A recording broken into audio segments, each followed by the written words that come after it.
folks behind American Horror Story are smart, and there's a reason why there's 10 seasons and 3 more to come. American Horror Story is back for its 10th season double feature, and today we were honored to talk to AHS alum and legendary actor Adina Porter. Warning, there are spoilers ahead as we will dive into the 3rd episode of the new season, so make sure you watch that episode first and come on back here. Off the bat, what was it like returning to AHS this season? It's a little bit of a mini cult reunion. Yeah, as an actor, as a human being, I'm beyond grateful to have a job during a pandemic. Are you kidding me? So I was able to, well, I'm going to say, kind of enjoy homeschooling my children, knowing that it wasn't going to be forever. And I had a job and I would be able to leave. What was it like on the protocol side coming back to set in Provincetown, working in Provincetown and getting over there? Well, I stayed in this absolutely magnificent inn. And I had a bathtub in my room.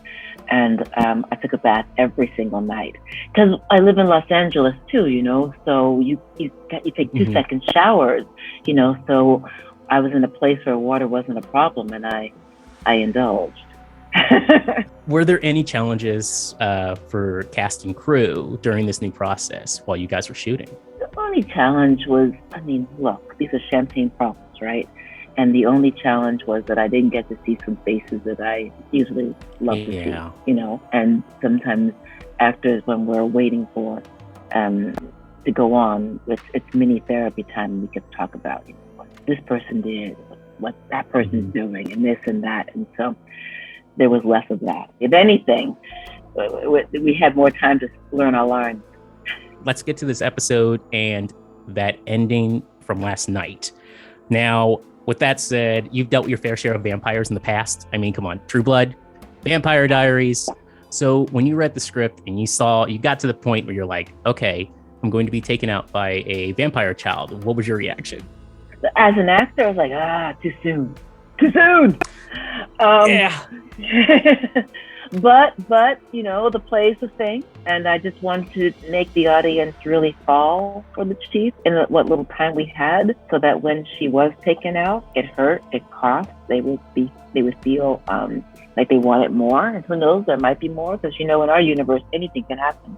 Nobody dies. No. It's like soap operas, I can come back as my evil twin. I was going to say, did you want to recommend yourself to come back as a P-Town ghost or something? Anything. I got black P-Town ghosts. Anyway, and there has to be. Right? Do black people like pizza?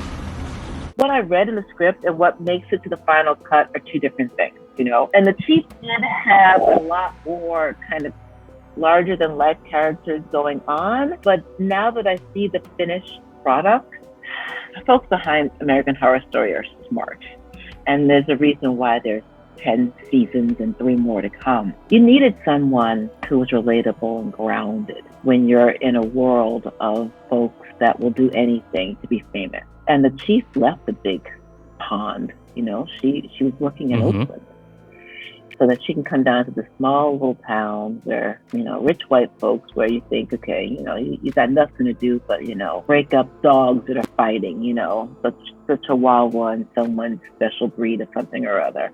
And then this other world comes on. I missed some lines that we recorded, and hopefully they might end up on the back of some DVD somewhere.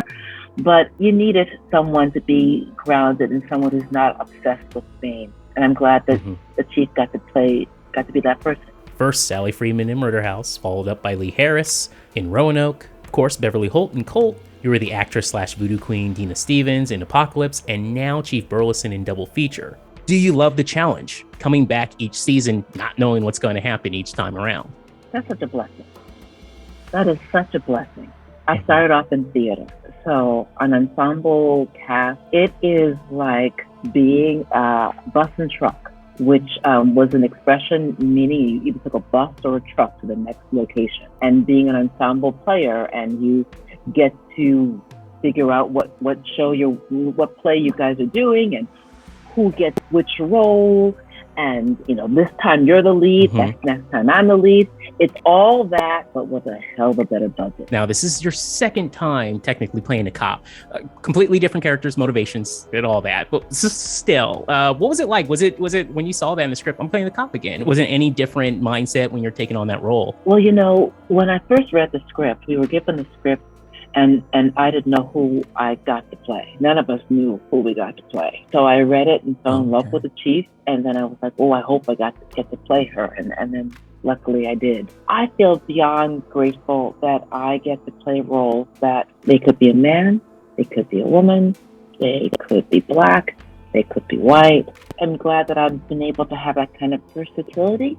Do you have a favorite scene from AHS that you love or you come back to? It doesn't have to be one that you've been in, by the way. I enjoyed playing Beverly Motherfucking Hope and doing a broadcast and then someone coming along trying to get in my face and me telling them off. Oh. I think that, when I'm 100 years old and in the old age home, and I might have Alzheimer's and not forget everything, but I hope I remember that one. Favorite season? You've appeared in 5 of them. If you had to pick your favorite, what would it be? And it could be one that you weren't featured in too, by the way. Sorry, American Horror Story Cult because of the Emmy nod. Sorry. I'm very happy that my children were born, but the happiest day of my life was when I learned I got an Emmy nomination. Sorry. Because I knew children were going to be born. I just didn't know that was going to happen. Just a note for your kids if they watch this later on. She loves you. She loves you. I love you. I love you. She loves you. That plaque, that's right there. My mommy's dead. Don't go don't go near there. I'll grab you. It's over. We have a witness here, so the entire event unfolds. Sir, can you tell us what happened? What happened? Can you tell us what happened?